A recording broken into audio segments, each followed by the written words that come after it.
Hello నేను మిస్ఎస్ రావు.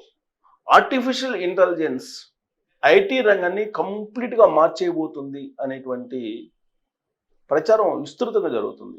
Tech దిగ్గజాలుగా ఉన్నటువంటి సుందర్ పిచ్చై కానీ, లేదా అలెన్ మాస్క్ కానీ, లేదా సత్యనారాయణలు కానీ, ఇలాంటి వాళ్ళందరూ కూడా ఆర్టిఫిషియల్ ఇంటెలిజెన్స్ వచ్చేస్తుంది, అనేక మందికి ఉద్యోగాలు పోయే అవకాశం ఉంది అని చెప్తూ ఉన్నారు. At the same time Chandrababu గారు లాంటి వాళ్ళు ఏం చెప్తున్నారంటే, ఒకప్పుడు కంప్యూటర్ వచ్చినప్పుడు కూడా ఇలాంటి భయాందోళనలు ఉన్నాయి, కానీ అదే కంప్యూటర్ అనేక విస్తృతమైనటువంటి అవకాశాలను ఇచ్చాయి సేవా రంగంలో.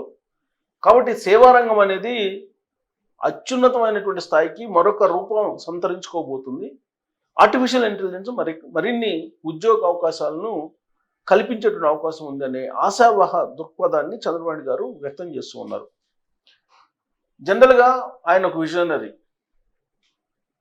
ఐటీ దిగ్గజాలకి కూడా అంతుబట్టునటువంటి విధంగా ఉన్నటువంటి ఆర్టిఫిషియల్ ఇంటెలిజెన్స్ భవిష్యత్తుని ఆయన అంచనా వేస్తున్నారు. జనరల్గా ఐటీ దిగ్గజాలంటే వాళ్ళు ఇన్నోవేషన్, క్రియేటివిటీ దాంట్లో ఎప్పుడు ఉంటారు. కానీ చంద్రబాబు నాయుడు గారి సమాజం పట్ల, అనేక టెక్నాలజీల పట్ల అవగాహన ఉంది ఆయనకి. ఆయన ఏమంటున్నారంటే ఆర్టిఫిషియల్ ఇంటెలిజెన్స్కి సంబంధించి మరిన్ని ఉపాధి అవకాశాలు క్రియేట్ చేస్తే, కాకపోతే దాంట్లో నిష్ణాతులు అయి ఉండాలి, ఎక్స్పర్ట్స్ అయి ఉండాలి. కాబట్టి మీరు ప్రతి ఇంట్లో ఒకళ్ళు ఆర్టిఫిషియల్ ఇంటెలిజెన్స్ నేర్చుకోండి అని చెప్తున్నారు ఆయన. ఒకప్పుడు 25 సంవత్సరాల క్రితం ఐటీ రంగాన్ని ప్రమోట్ చేస్తున్నటువంటి సమయంలో చాలామంది వ్యతిరేకించారు చంద్రబాబు గారిని. కంప్యూటర్ కూడిపెట్టదు, కంప్యూటరు తీసుకొస్తున్నాడు ఆయన, ఉద్యోగ అవకాశాలు పోతాయని చెప్పి పెద్ద ఎత్తున ఉద్యమాలు చేసినటువంటి కమ్యూనిస్టులు కూడా ఉన్నారు. కానీ ఆయన 20 సంవత్సరాల ముందు ఆలోచించి కంప్యూటరే కూడిపెడుతుంది, కంప్యూటరే సమాజాన్ని మార్చేస్తుంది, సేవా రంగమే ఒక విప్లవాన్ని తీసుకొస్తుందని నమ్మి ఆయన హైటెక్ సిటీని నిర్మించారు. ఆ తర్వాత ఎలా మారిపోయింది, ఇప్పుడు ఉన్నటువంటి పరిస్థితి ఏంటనేది అందరికీ తెలుసు. అందుకే ఆర్టిఫిషియల్ ఇంటెలిజెన్స్ కూడా రాబోయేటువంటి రోజుల్లో ఒక విప్లవాన్ని తీసుకురాబోతుంది అని చెప్తూ ఉన్నారు. అందుకే దేశీయ కంపెనీలు ఇప్పుడు ఆర్టిఫిషియల్ ఇంటెలిజెన్స్ మీద కాన్సన్ట్రేషన్ చేశారు. దాంట్లో భాగంగా ప్రస్తుతం ఉన్నటువంటి ఉద్యోగుల్ని నాన్ స్కిల్డ్ పీపుల్ని తీసేస్తూ ఉన్నారు, స్క్రూటినీ చేస్తూ ఉన్నారు. ఎవరికైతే స్కిల్స్ పెంచుకోరో వాళ్ళని పక్కన పెట్టేస్తున్నారు. ఆర్టిఫిషియల్ ఇంటెలిజెన్స్ వైపు కన్వర్ట్ కావడానికి, ఆర్టిఫిషియల్ ఇంటెలిజెన్స్ సంబంధించినటువంటి నాలెడ్జ్ని పెంచుకోవడానికి అవకాశం ఇస్తున్నారు. దేశీయ కంపెనీలు ఉన్నటువంటి ఉద్యోగులకి ట్రైనింగ్ ఇస్తున్నారు, తర్ఫీదుని ఇస్తున్నారు. కానీ కొంతమంది ఆ ట్రైనింగ్ని, తర్ఫీదుని పొందలేక ఇబ్బంది పడుతున్నారు. అలాంటి వాడిని తొలగించేస్తున్నారు. సో దేశీయ కంపెనీలు ఇప్పుడు ఆర్టిఫిషియల్ ఇంటెలిజెన్స్ మీద కాన్సన్ట్రేషన్ చేయడం కారణంగా లేఆఫ్స్ కూడా భారీగా పెరిగాయి. అందుకే టెక్కీల్లో ఇప్పుడు గుండెల్లో రైళ్లు పరిగెడుతున్నాయి. ఎప్పుడు ఉద్యోగం నుంచి తీసేస్తారో తెలియనటువంటి సిచ్యువేషన్ నెలకొంది. మరి ఆర్టిఫిషియల్ ఇంటెలిజెన్స్ దేశీయంగా ఏ విధంగా ఉంది, దేశీయ కంపెనీలు ఏ విధంగా ఆర్టిఫిషియల్ ఇంటెలిజెన్స్ వైపు మొగ్గు చూపుతున్నాయనేది ఒక ఆర్టికల్ నేను చదివి వినిపిస్తాను మీకు. దేశీయ ఐటీ కంపెనీల చూపు ఏఐ వైపు, ఆర్టిఫిషియల్ ఇంటెలిజెన్స్ వైపు. ఖచ్చితంగా ఆర్టిఫిషియల్ ఇంటెలిజెన్స్ వైపు ప్రతి ఐటీ కంపెనీ చూడాల్సిందే. దశాబ్దంలో ప్రపంచ విపణి 112 లక్షల కోట్లకు వెళ్ళబోతుంది. ఏది? Artificial intelligence. భారతీయ ఐటీ కంపెనీలు కృత్రిమ మీద సంస్థలుగా రూపాంతరం చెందేందుకు ఆసక్తి చూపుతున్నాయి. సో ప్రస్తుతం ఉన్నటువంటి ఐటీ రంగం ఏంటంటే రాబోయేటువంటి రోజుల్లో ఏఐ కంపెనీలుగా మారబోతున్నాయి. అధిక నష్ట భయంతో పాటు మూలధనం ఎక్కువగా అవసరమయ్యే పరిశోధనల కంటే అధిక మార్జిన్లు ఉండే అప్లికేషన్లు, ఏకీకరణలపై ప్రధానంగా దృష్టి సారిస్తున్నాయి. పరిశ్రమ దిగ్గజాలైన టీసీఎస్, ఇన్ఫోసిస్, విప్రో, టెక్ మహేంద్ర సంస్థల 2024-25 వార్షిక నివేదికలను లోతుగా పరిశీలిస్తే మన టెక్ దిగ్గజాలు ఫౌండేషనల్ ఏఐ ఆవిష్కరణల్లో పోటీ పడడం లేదని అర్థమవుతుంది.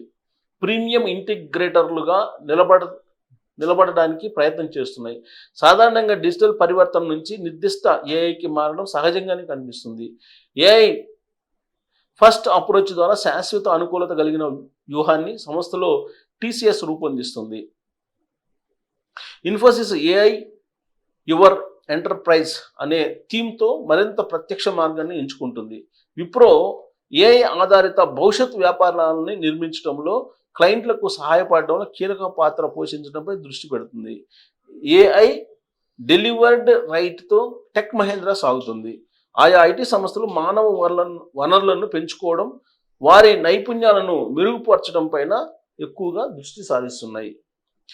తన ఉద్యోగుల్లో 1,00,000 మందికి పైగా ఏఐ, ఎంఎల్, జెన్ ఏఐలలో ఉన్నత స్థాయి నైపుణ్యాలు సాధించారని టీసీఎస్ పేర్కొంది. అంటే ఉన్నటువంటి ఎంప్లాయీస్కి ఏఐ కానీ లేదా జెన్ ఏఐ అంటే జెన్ ఏఐ అనేది ఒక మాడ్యూల్, అలాగే ఎంఎల్ అంటే మెషిన్ లెర్నింగ్, వీటిని ఉన్నటువంటి ఉద్యోగులకే నేర్పిస్తూ ఉన్నారు నైపుణ్యాలను సాధించేలాగా.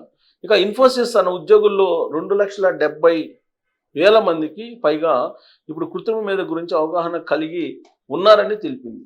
సో ఇన్ఫోసిస్ కూడా ఉన్నటువంటి ఉద్యోగులకు తర్ఫీదు ఇచ్చింది ఆర్టిఫిషియల్ ఇంటెలిజెన్స్ మీద. విప్రో, టెక్ మహేంద్రాల్లోనూ ఇదే ధోరణి కనిపిస్తుంది. వ్యాపారంలోని ప్రతి అంశానికి ఏఐని వర్తింపజేయడం గురించి సంస్థలు ఆలోచిస్తున్నప్పుడు కొన్ని దీర్ఘకాలిక సవాళ్లు కూడా తప్పనిసరిగా వస్తాయని ఇన్ఫోసిస్ చైర్మన్ నందన్ నిలేకని అభిప్రాయపడ్డారు. వ్యవస్థలను ఆధునీకరించడం, డేటా ఆర్కిటెక్చర్ను సృష్టించడం ద్వారా సంస్థల డేటాను ఏఐ సమగ్ర పద్ధతిలో వినియోగించుకునేలా చేయవచ్చని తెలిపారు. వినూత్నత స్థాయిని పెంచుకునేందుకు ఏఐ ఫౌండరీ, ఏఐ ఫ్యాక్టరీలను కలిగి ఉండాలని సంస్థలను కోరారు. ఏఐని లైబ్రరీలో పుట్టి పెరిగిన ప్రతిభావంతుడైన అద్భుత బాలుడిగా మనం భావించాలి. సో ఏఐని ఇప్పుడు మనం ఏం చేయాలంటే కొత్తగా పుట్టినటువంటి బాలుడిగా మనం పరిగణించాలట. లైబ్రరీలో పుట్టి పెరిగిన ప్రతిభావంతుడైనటువంటి అద్భుతమైనటువంటి బాలుడిగా పరిగణించాలి. ఇది ప్రపంచంలోని అన్ని జ్ఞానాలను పొందగలదు. సమాచారం, వాస్తవం, కల్పన, నిజం, అసత్యం, మానవ ప్రవర్తన, ఇలా ప్రతి దాన్ని గ్రహిస్తుంది. దీన్ని బాగా ఉపయోగించినట్లయితే అసాధారణ విలువను సృష్టించగలదు. ముఖ్యంగా టెక్ మహేంద్ర వంటి వ్యాపారాలకు ఇది ఎంతగానో ఉపయోగపడుతుందని మహీంద్రా గ్రూప్ చైర్మన్ ఆనంద్ మహీంద్ర అన్నారు. ఓపెన్ ఏఐ లేదా గూగుల్తో పోటీ పడడానికి ఐటీ సంస్థలు తమ సొంత భాషా నమూనాలను ఎల్ఎల్ఎంలు నిర్మించడం లేదు. బదులుగా హైపర్ స్కేలర్లు అంటే మైక్రోసాఫ్ట్, గూగుల్, ఏడబ్ల్యూఎస్, చీప్ మేకర్లు అంటే ఎన్విడియాలతో భాగస్వామ్యాలను పెంచుకుంటున్నాయి. పరిశ్రమ అంచనాల ప్రకారం ప్రపంచ ఏఐ విపణి వచ్చే దశాబ్దంలో అంటే 10 సంవత్సరాల్లో $1.3 ట్రిలియన్ సుమారు 112 లక్షల కోట్లకు చేరుతుందని అంచనా వేస్తున్నారు. సో ఈ న్యూస్ వింటే కనుక మనకి ఏమనిపిస్తుంది అంటే ఏఐ వస్తుంది, ఆర్టిఫిషియల్ ఇంటెలిజెన్స్ అని చెప్పి హడలెత్తిపోతున్నారు, ఉద్యోగాలు పోతాయని. కానీ టెక్ మహేంద్ర, ఇన్ఫోసిస్, అలాగే టీసీఎస్, ఐబిఎం ఇలాంటివన్నీ కూడా ఉన్నటువంటి ఉద్యోగులకు తర్ఫీదునిస్తూ ఉన్నాయి. ఆ మేరకు ప్రకటించారు కూడా. కాబట్టి వీళ్ళంత వరకు లే ఆఫ్స్ని లేకుండా చేయడానికే సాఫ్ట్వేర్ రంగం ప్రయత్నం చేస్తుంది. ఎవరైతే మారినటువంటి టెక్నాలజీకి అడాప్ట్ కాలేరో వాళ్ళకైతే ఉద్యోగాలు పోయేటువంటి ప్రమాదం ఉంది అని చెప్పి చెప్పొచ్చు. సో దీని మీద మీ అభిప్రాయం కూడా తెలియజేయచ్చు. Thank you.